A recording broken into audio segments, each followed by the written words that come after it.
Hello, welcome to the Science for Policy podcast. My name's Toby, and today I'm joined by Dr. Alessandro Allegra.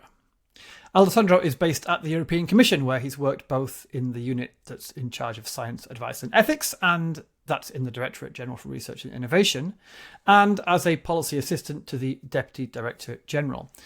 He has 10 years of professional experience at the Science Policy Interface, which culminated in his doctoral thesis from University College London, which was entitled The Division of Labour in the Practice of Science Advice to Policy in the European Union. So, Alessandro, welcome to the podcast. Thanks, Toby. It's a great pleasure to be here. So, before we start, I want to say a couple of things. The first is that, unlike most guests I talk to on this podcast, Alessandro and I have worked together a fair bit before, because my day job, as it were, when I'm not making this podcast, is with the scientific advice mechanism, where Alessandro has also worked. So there's a slightly weird thing there, especially since what we're going to talk about today is largely the SAM and Alessandro's research into how it functions. And I'd love to say we'd keep it all entirely professional and unbiased and objective, and we'll focus entirely on the academic side, which is true. I mean, Alessandro is not representing the European Commission. He's speaking as an independent researcher. But just to make things more complicated, as I said, that research is itself about the SAM. So, I mean, at the end of the day, this whole conversation comes with a buyer beware label. You as a listener know the deal. You can take it with as heavy a grain of salt as you need. Does that make sense? Alessandro, have I expressed that well? Yeah, absolutely. I mean, this is an interesting example of meta research in a way, or some sort of inception. You know, we're doing the SAM podcast, talking about the SAM, done by people who have worked or, used to work in the SAM. And I'm not doing it as someone who works in the SAM, but I'm talking about it. So, yes, let's roll with it. Fine. So with all that said, let's just pretend that there's no potential conflicts of interest anywhere, and we will continue. And I can tell you, this also made for some quite interesting research methodology, reflections and challenges, which I can touch upon. Yeah, okay, well, that's a good place to start. What exactly were you researching and how? So I was always interested in understanding how scientific advisory mechanisms broadly work in the context of the European Union policymaking. Now, there is, of course, a lot of research being done on science policy interfaces, scientific advice in various contexts, both at the national and supranational level.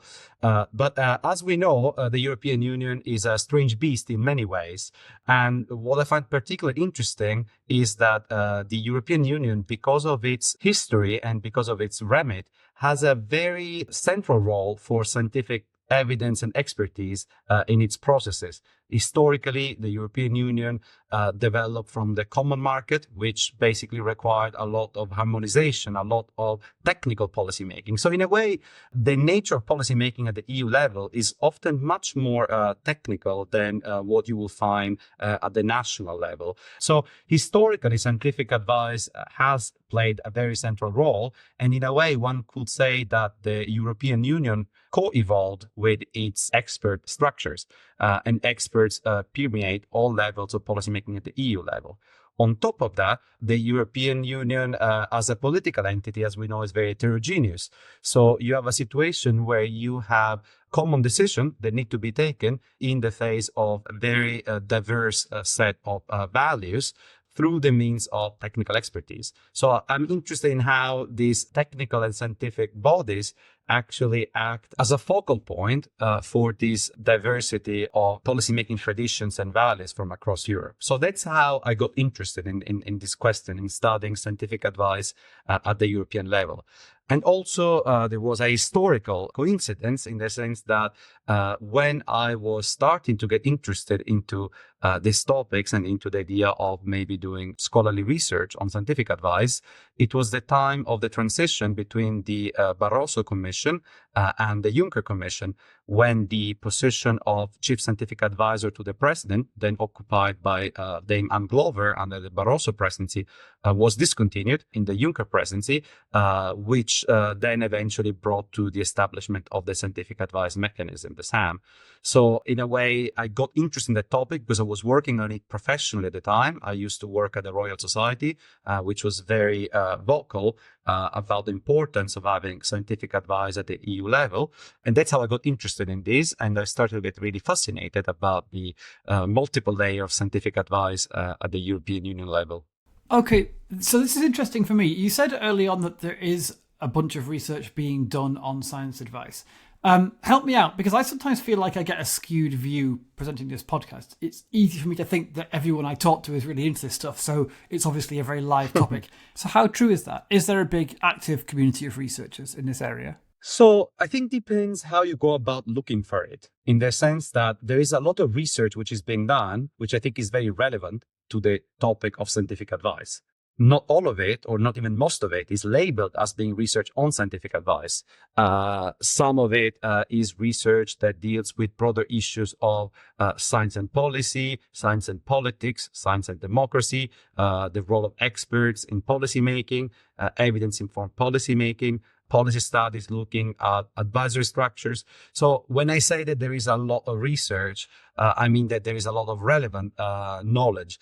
Not all of it is framed in terms which immediately resonate with scientific advice, but I think that it is very relevant. There is a big knowledge base out there that we can build on. Okay, good. And do you think that's changed compared to how things were, I don't know, 5 years ago, 10 years ago, 50 years ago? Well, I think that there has been more focus on scientific advice per se. I mean, there is somehow like a deep history of research on scientific advice. If I think about my own field, science technology studies, the seminal work on scientific advice was written by Sheila Jasanoff in 1990, the fifth branch, which looks at basically regulatory agencies in the US and scientific advisory committees in the context of mostly environmental policymaking in the US.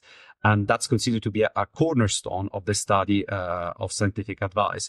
That said, it looks at a very specific form of scientific advice as the empirical focus, although I think the learnings from that research apply much more broadly. So when there was a resurgence in a way of interest in scientific advice, 2010s or something like that, there has been a rediscovery of some of these things. And to some extent, there is a bit of cyclical, each generation will try to reestablish some of the knowledge foundations, anchor themselves in certain literatures. What is clear is, for example, that the establishment of organizations like INGSA, the International Network for Government Science Advice, 10 years ago or so, have focused attention on scholarship on scientific advice. You said that science advice is particularly relevant to the EU because the EU's main way of acting, as it were, is regulatory rather than, as you say, providing services directly or whatever. That's a nice way of putting it. I have not heard it put that clearly before. I sometimes find that people who are used to the way things work at national level express surprise that science advice, science in general, is so integral and so, as it were, influential at the European level compared to what they're used to, where things are often a bit more cloudy, shall we say. Mm-hmm. And I've sometimes struggled to explain why that is, but I think the way you put it explains it quite nicely, in fact. Yes, I mean, I think that one of the key things we need to keep in mind when thinking about scientific advice is that it's scientific advice to policy making. So it always has to somehow mirror or adapt to the policy making it's advising. So this is the reason why an advisory setup structure that works in one context might not work equally well in a different context, because the nature of the policy making will be different. And by that, I mean both the topics, the policy areas that one is working on, but also the competencies. And I think this links actually quite well to one of the points that I touch upon on my research, which is policy relevance. One of the key questions I'm interested in my research is how scientific advice achieves policy relevance. And for that, it is important to understand what is the specific policy-making context the advice is aimed at. Yeah, okay. So to get back to your research specifically, I read out the title of your research when I introduced you a few minutes ago. The Division of Labour in the Practice of Scientific Advice to Policy in the European Union. Why those words in that order? Absolutely. So, okay, I think the European Union bit, I explained a little bit why focusing on scientific advice in the context of the EU. When it comes to the word practice, I think that's an important word for me because one of the gaps in the literature that I've identified in my research is that a lot of the literature focuses on the institutional setup of scientific advisory mechanisms and how they interact with policy organizations. So you will look at how certain bodies are established, what is the relationship in terms of the formal independence from the government, for example. But then, having worked in such advisory structures, I know that there is a big gap between what the formal setup is and what happens in practice, in the sense that the devil is in the details. And what I was particularly interested in is how these concepts are operationalized in practice. What do people actually do when doing scientific advice? The STS scholarship historically has been mostly looking at the content of the scientific advice and the production of this content, which of course is very important because it shows how the negotiation of, for example, scientific uncertainties requires both considerations of facts and consideration of values. But it still leaves open the question of who does what in practice? What happens really on the ground? This is something I got interested in both because of my own experience of working in scientific advisory bodies, but also more generally in the context of policy studies. There has been what is called a practice turn. So an interest in looking, mostly using ethnographic anthropological methods, what policymaking looks like on the ground. There is a lot of very interesting research showing that actually bureaucrats, officials working in policymaking bodies have to exercise their judgment at many steps of the process in a way which is much more fine-grained than any process overview can tell you. So you can have these very neat cycles that show you when certain decisions are made and what gets taken into account. But then if you look at the day-to-day, you realize that actually there is a lot of micro decisions that need to be made every day by the people working on it. And in a way, this is what I was interested in. What needs to happen on the ground in order for scientific advice to be effective? And this leads me to the question of how to frame effectiveness of scientific advice. Yeah. As we know, it's an open question and one that we keep asking ourselves, and many ask us, can you show the impact of the SAM? Can you show the impact of this piece of scientific advice? And I think that overall, there has been a broadening of the thinking about this. So going beyond the impact of a specific report, like the SAM produces one piece of advice, has it been picked up by policymakers, and to a broader conception of what impact of scientific advice on policy means. But for my research, I decided to look at effectiveness more through the lenses of the interactions that happen between scientific advisory bodies and policymaking, as opposed to trying to trace whether a certain piece of advice has been picked up or not. But basically, I focused on two elements. One is the policy relevance, as I mentioned, and the other one is independence. And the independence, I focused on that because in the context of EU scientific advice, the legitimacy is often built through appeal to the independence of the advisory mechanism. And this is partially the product of history in the evolution of scientific advice in the EU. The turning point is usually seen around the year 2000 or around those years. Basically, some big food crisis and chemical scares in the 80s and 90s led to an overhaul of the risk management at the EU level, the establishment, for example, of the European Food Safety Authority in the early 2000s, the separation of the function of risk assessment and risk management. So the separation basically of scientific advice and policymaking on food safety and chemical safety and so on, which led to a very strong paradigm of independence. So to regain the trust of the public around these issues, the emphasis was put on the independence of the advisory bodies from the decision-making bodies and of the experts who served on those advisory bodies from any sort of interest. So historically, in the European Union, especially, but not exclusively, there has been this focus on experts need to be independent from both private interest and political pressures, which of course sounds very sensible. But one can immediately see how, if you take it seriously and if you look for experts who have no connection with either private interest or policy interest, then it's really hard to find experts who can provide relevant advice in the sense that these two dimensions are in tension. The closer you are to the policy processes, the more you know how they work, the more you know what's needed, and therefore you can provide advice which is timely, actionable, framed in a language which is actually comprehensible and usable by policymakers.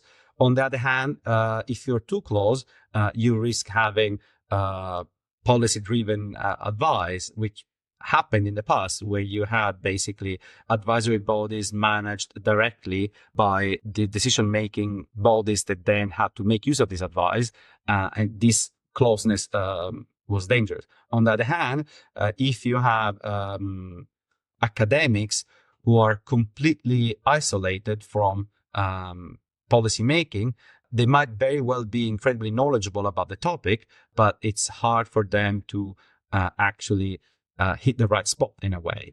So I was quite interested in how this tension is managed in practice. How do you make sure that a committee of very clever academics who are supposed to have no context with the policy demand side and no particular knowledge of it can produce advice which is actually useful and usable by policymakers?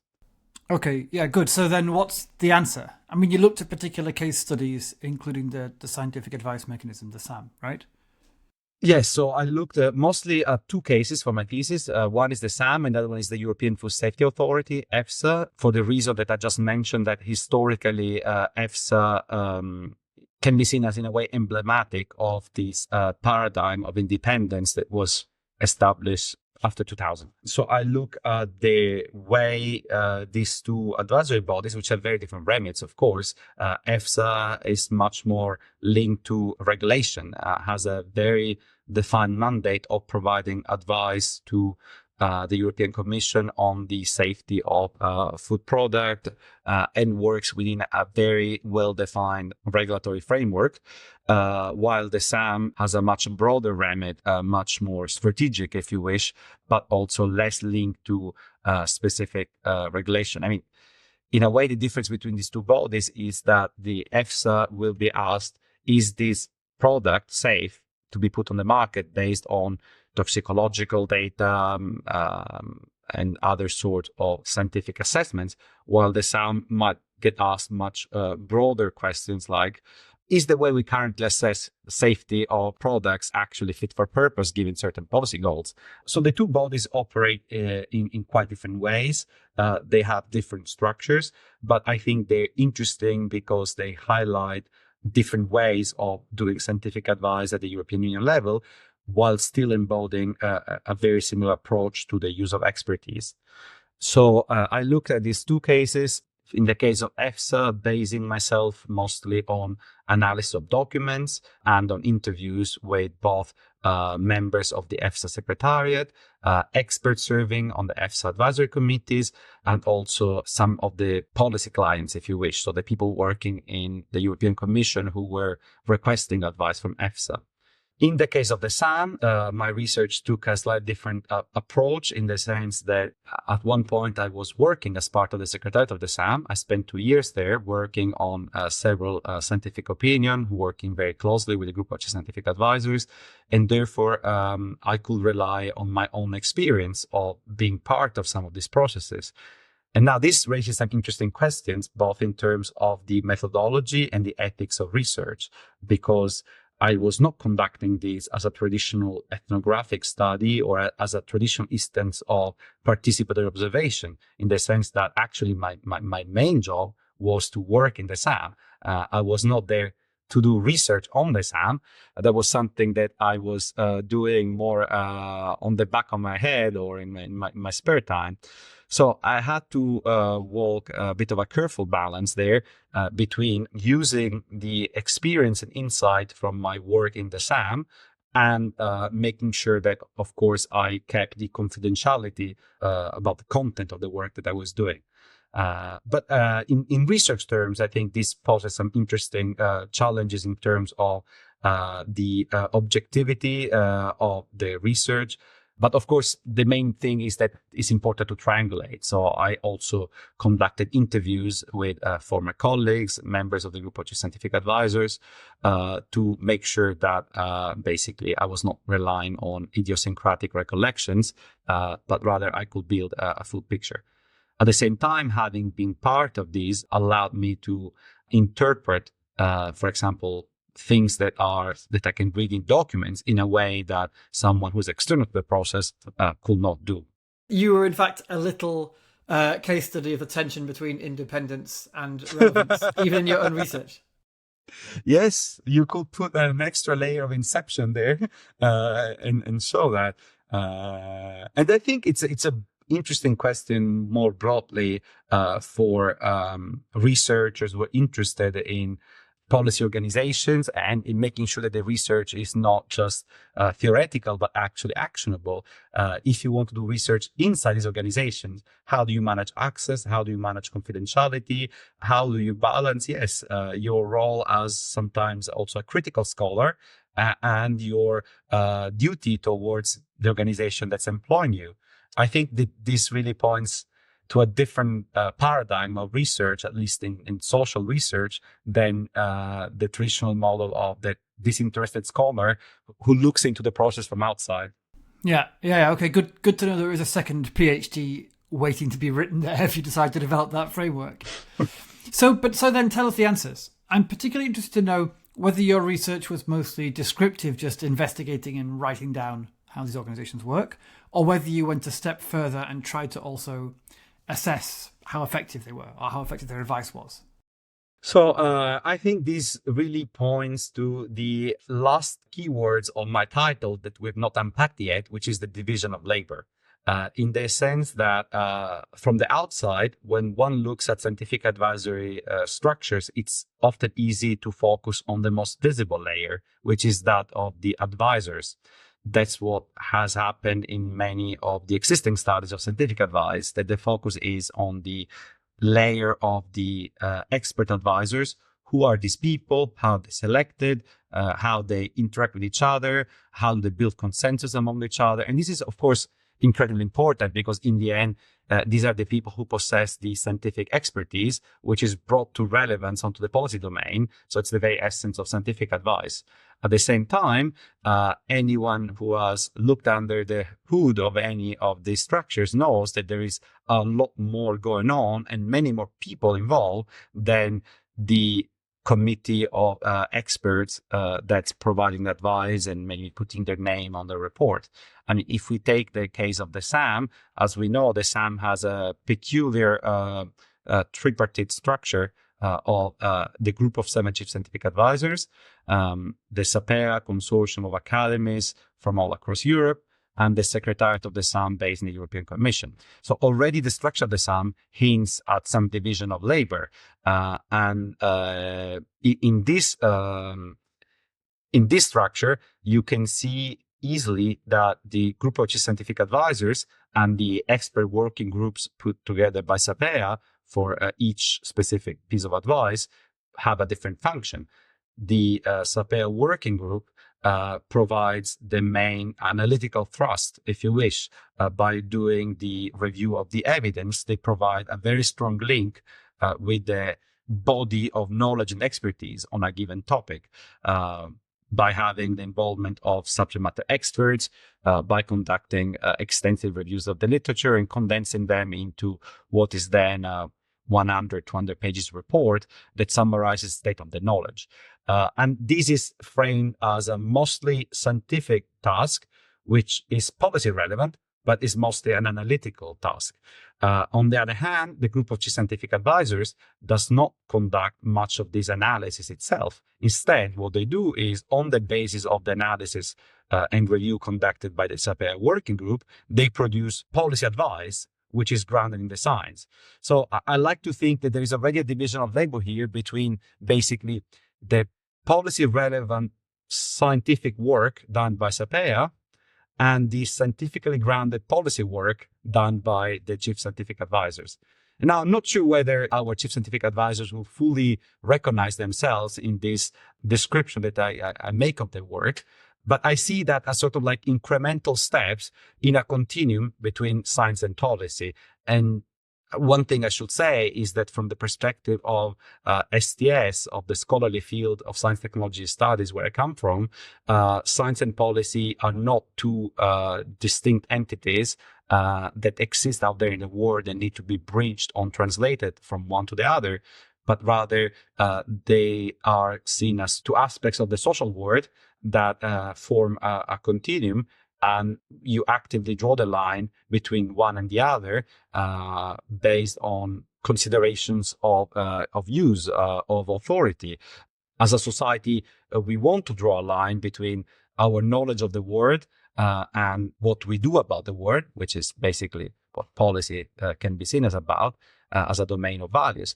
But this distinction is not a pre-existing one, is one that is built continuously and needs to be maintained and reiterated. Well, okay. So don't take this as a softball question. I mean it quite sincerely. Does it? Because this division of labour, so take for instance the SAM, since we're talking about the SAM, you've got the scientific community who do the evidence gathering on one side, that's SAPEA, and then you've got the advisors who do the kind of concrete policy advice.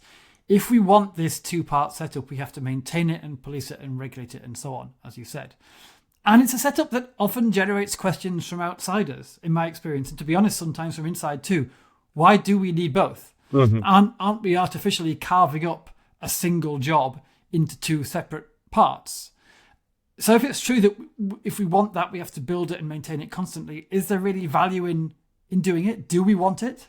So here, I think a concept that is particularly useful is that of boundary organizations, which I'm sure you have encountered before. And science and policy, as I mentioned, they're not necessarily two distinct domains where a boundary exists as a fixed boundary, but rather the boundary between them is the product of social work. It requires constant negotiations to draw the line between what is considered to be a scientific issue and what is considered to be a political issue.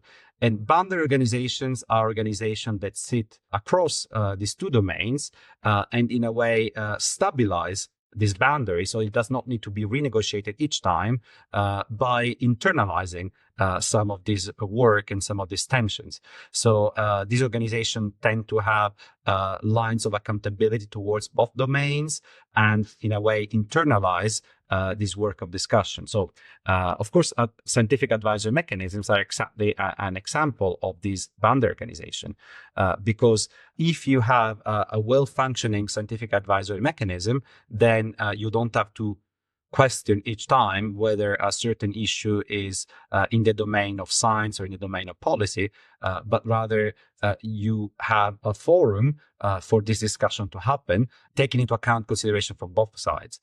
Now, this internalization of the boundary work begs the question of what happens inside the boundary organization. So if you take the SAM as a boundary organization, and by the way, you can see that even by the way the SAM portrays itself. So the three-legged structure of the SAM is quite emblematic of this because the one leg, the secretariat, is firmly rooted in the domain of European Commission policymaking, and the other two legs of SAPEA and the chief scientific advisors are much more in the domain of science. But the SAM as a whole straddles these two social worlds, if you wish. And each of these worlds will have its own ways of sense-making, its own logics, its own requirements, its own logics of quality, for example. What happens if you look inside the SAM? You see that there is this further division between the role of the GCSA and SAPEA. I mean, I think that we know very well, having witnessed and being part of many meetings between the SAPEA expert working groups and the chief scientific advisors, that this continuum between science and policy needs to be renegotiated constantly. I'm thinking of the specific example in the context of the SAM, where the SAPEA evidence review report provides policy options, but not policy advice, while the group of chief scientific advisors provide recommendations. And I think that this division is important, useful, but also is not a given. As we have seen, it requires constant coordination work to make sure that these two functions are kept distinct. And I think that the reason why this is important is that it helps preserving the independence of the SAM as a whole and of the advice it produces. Because in order to produce policy relevant advice and recommendations, you need to have interactions with the policy demand side requesting it. On the other hand, you want to make sure that your advice is firmly rooted in high quality science. And therefore you need quality control processes that respond to the logics of science. So the way SAPEA expert groups operate firmly puts them in the domain of science, in the sense that the methods that are used, the quality control that's put in place, the peer review that's put in place for the work of SAPEA is clearly drawn from the world of scientific research, and make sure that the knowledge base of the advice is strong, is scientifically credible. It has legitimacy in the eyes of the scientific community. Yeah. At the same time, you want this to be relevant to policy making. So by having this stepped approach, I think you can build a bit of a bridge between the policy relevance and the scientific independence without compromising either. So I think here is the focus on the division of labor.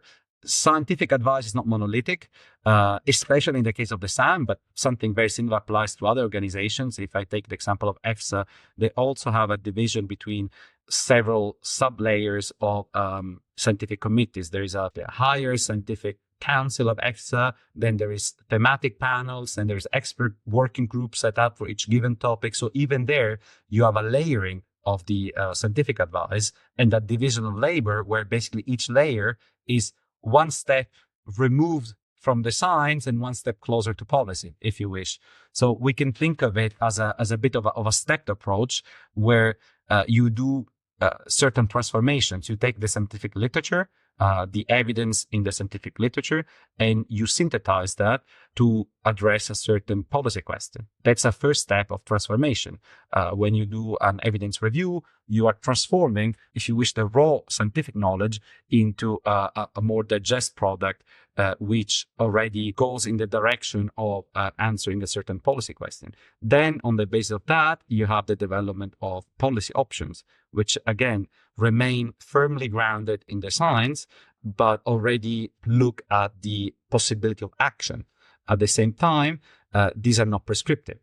They are more descriptive, analytical.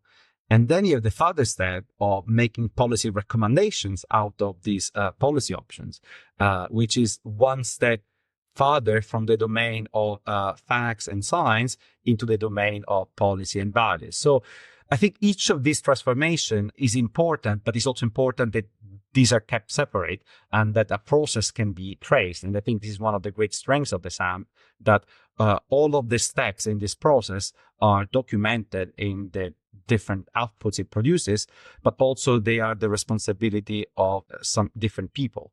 And this points me to the other dimension of the division of labor. So not just the division of labor between, in this case, the chief scientific advisors and the SAPEA working group, but also in respect to the secretariat.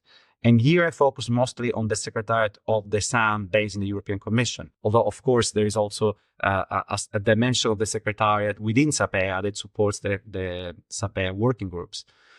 But my focus is mostly on the SAM secretariat based in the European Commission, because they have, because I used to be part of that, the secretariat has a very important role there in terms of buffering the scientific advisors from the requests that can come from the policy demand side, from the colleagues who are basically commissioning the advice, but at the same time providing a coordination mechanism. So by virtue of being, in this case, officials of the commission, members of the SAM Secretariat have access to all of the internal knowledge of the commission, some of which cannot be, for obvious reason, shared publicly at certain stages.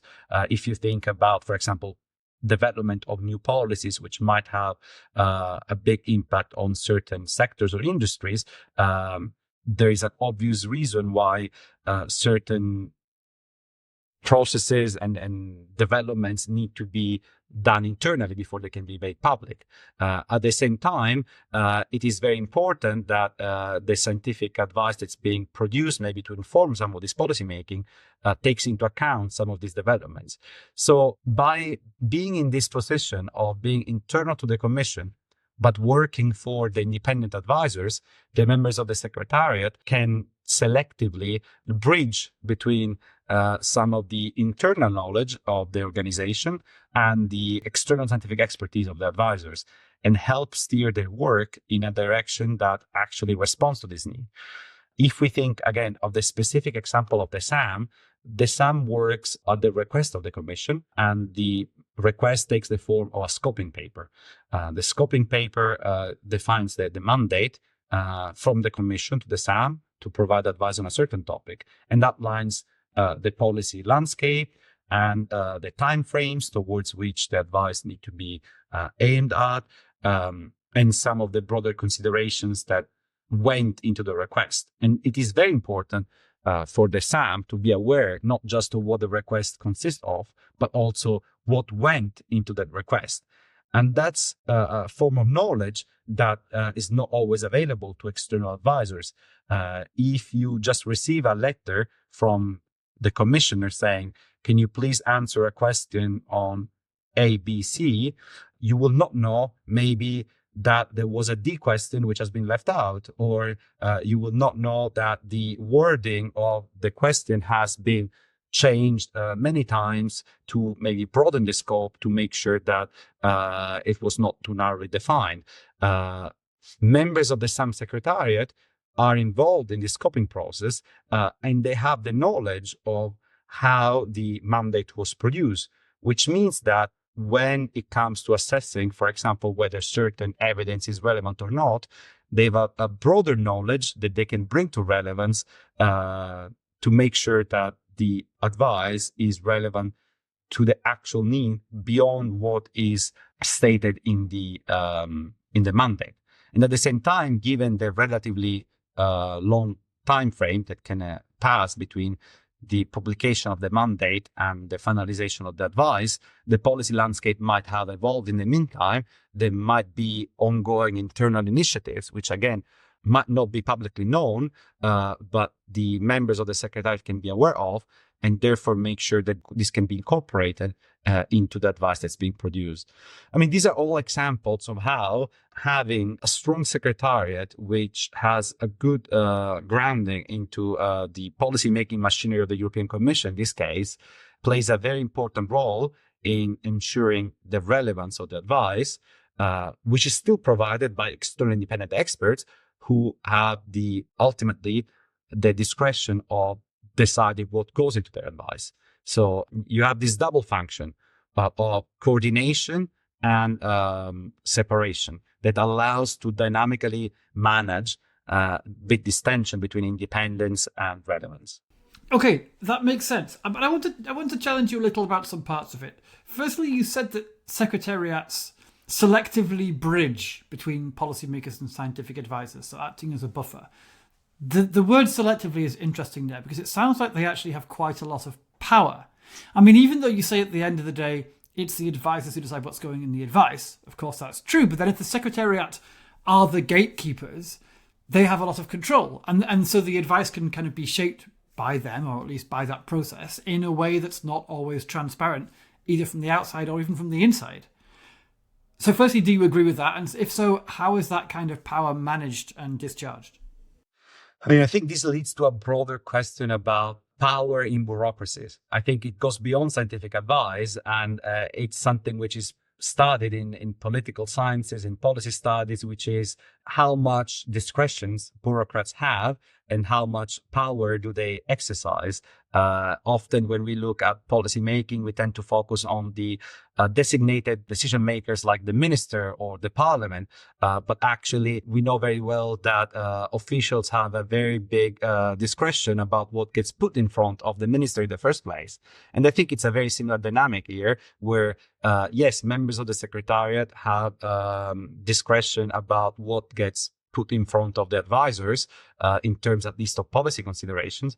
But this is part of their job. Yes, but there's a difference, right? I mean, when you're talking about political processes more generally, I agree. There is this question of the power of the bureaucrats that's always been around, and we've seen it kind of lampooned in satire, thinking in particular of a fairly well-known old British sitcom called Yes, Minister, where the power of the bureaucrat to manipulate the politicians is basically the whole premise of the show. And it's very good. But in that context, we understand that the outcome, the decision, is meant to be political. And so the question there becomes just where does the power lie within the structure? And you can answer that by saying where the buck stops. The person who gets fired if the power is misused is the minister. And so the question of how political power is distributed within the decision-making structure is an interesting one, no doubt, but it's an internal one.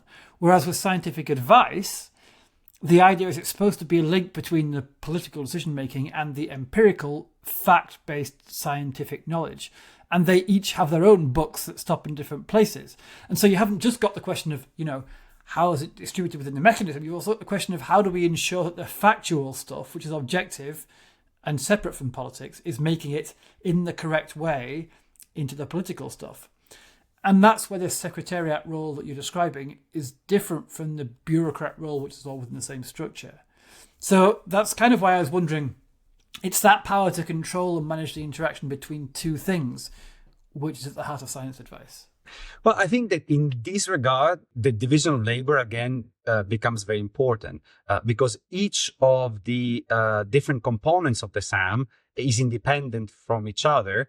The fact that the SAPEA working group operate independently from both the Commission and the chief scientific advisors means that there is a strong guarantee that the scientific picture that they paint in their evidence review report is actually impartial or as impartial as possible in this context, and in a way provides a counterbalance to the work of the rest of the SAM. So for the policy recommendation, the chief scientific advisors refer back to the work which has been done by SAPEA, but this work by SAPEA is published separately. So I think that having this scientific advice of the SAM taking the form of two documents, the evidence review report and the scientific opinion, already guarantees that you cannot basically make things up. If we take it brutally, if the scientific advice from the advisor were to completely ignore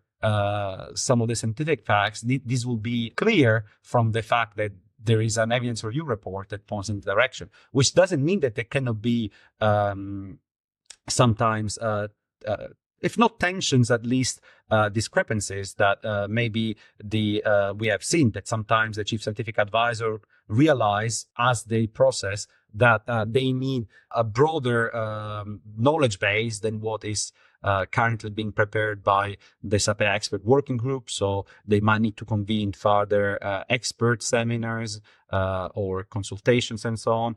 So I think there's this dynamic interplay between these two layers of expertise, one of SAPEA, which is the subject matter expertise on the given topic, and the one of the chief scientific advisors, which is more linked to the policy relevance. I think this interplay is a very important feature of the SAM. And the role of the secretariat comes into play in this context.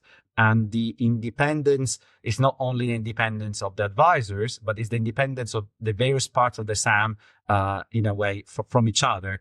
Of course, the only part that is not independent in this sense is the secretariat, because they are directly employed by the commission and therefore have a different set of values they need to abide to, also in terms of impartiality. Which I think it's also important. It is not something we've talked about as much, but we should keep in mind that these are not people that work in a vacuum, but they actually work within a very strong framework of professional ethics as civil servants, who are expected to abide to values of political impartiality, of serving the common good. So, of course, there is a lot more that happens than what you see from the published reports. But the fact that these reports are published and they're published separately, I think gives a strong guarantee that there is no undue interferences, let's say. Okay, good. The other question I had comes from the other direction. So you suggested that the role of non-experts, bureaucrats, secretariats, whatever you want to call it, these are always present, I think, in scientific advice mechanisms, but they're not always formalised as part of the structure. And in the SAM, for instance, they are. As you said, the Secretariat is one of the 3 pillars of the organisation. So if we accept that it's a good idea that we have it, do you think it's a good idea also that it's formalised? Because I can imagine arguments in both directions. One argument against formalising the role of Secretariat, or at least against formalising it too much, is that, as you have kind of hinted, you need some wriggle room in terms of how you actually implement things. Like, no matter how carefully and rigorously you set up the mechanics of your institution, lots of micro decisions have to be made day by day to keep it running and to make it work. And so exposing and formalizing that role maybe indeed increases transparency and legitimacy, but it reduces wriggle room. I mean, think about an analogy with situations where you try to add freedom of information requests into a political process, where, you know, all decisions made inside the policymaking body, like a civil service, have to be formalised and recorded so that those records can be requested in principle by any citizen or by a judge or whatever in case of a dispute, right? And an argument there is often made that this doesn't actually improve transparency because you still need wriggle room, you still need informality to make the process actually work. And by forcing everything to be recorded, you don't stop the informality, you just drive the informal stuff deeper underground and make it, as it were, even more informal. So I worry that the same might be happening here if you formalise this secretariat, this kind of wheel-greasing, boundary-making role. Okay, long question, but what are your thoughts about that? So one thing that I should say is that the advisory mechanisms I looked at are mechanisms which are directly mandated by a policy-making body, in this case the European Commission, to provide advice, which is different from mechanisms which might sit more outside the policy-making sphere, which might have, for example, independent secretariats, which of course will introduce different sort of considerations. If you set up, I don't know, I mean, I could imagine a situation where a purely scientific body decides to set up an expert group to prepare a report, and they hire some professionals to act as secretariat. Now, this is a bit of a different situation than the one I'm talking about, where I am thinking mostly of advisory bodies which are embedded within policy organizations, like the European Commission in this case. It's less about the formalization of the role of the secretariat and more about recognizing that their role is not purely ancillary. It's not just a matter of convening meetings, writing minutes, and making sure that deliverables are delivered on time, although this is very important. And one could argue this can be as political as anything else, as anyone who has ever written minutes will know very well.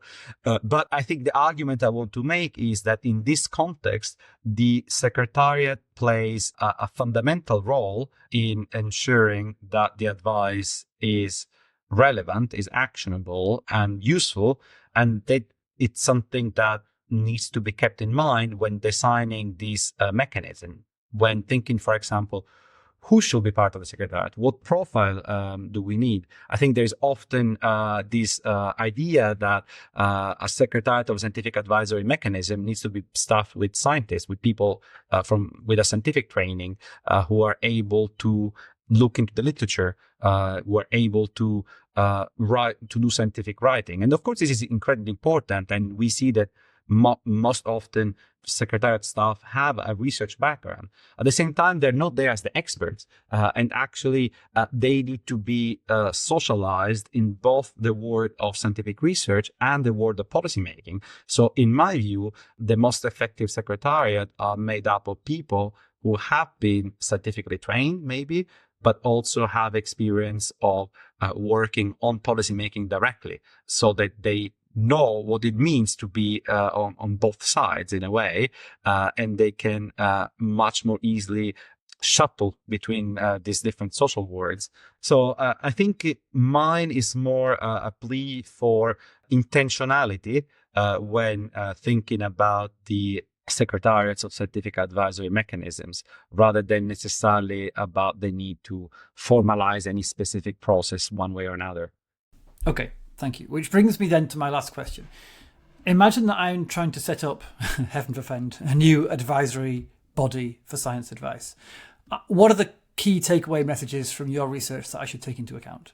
Well, I think my key takeaways will be that you need to think from the start about the support structure that will support the advisors. So don't put all of your efforts into choosing the most famous scientists, the most brilliant researchers, but put as much effort into thinking about how these experts will work and who they will work with.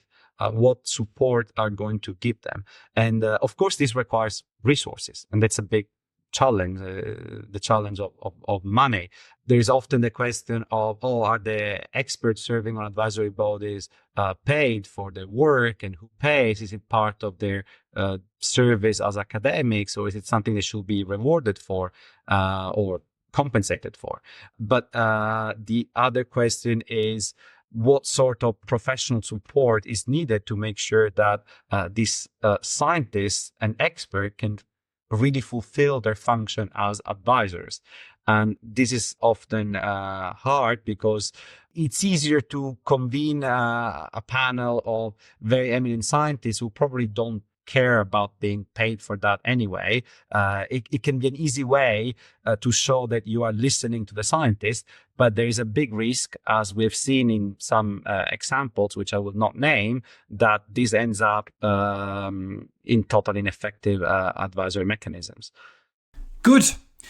Then it only remains for me to say thank you very much indeed, not just for the time you've put into this conversation, but also the effort you've put into making your research accessible and useful to the outside world. So, Dr. Alessandro Allegra, thank you very much indeed.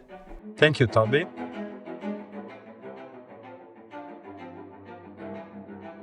The Science for Policy podcast is created by the Scientific Advice Mechanism to the European Commission. It's produced and presented by Toby Wardman, with additional editing by Nina Skorchak.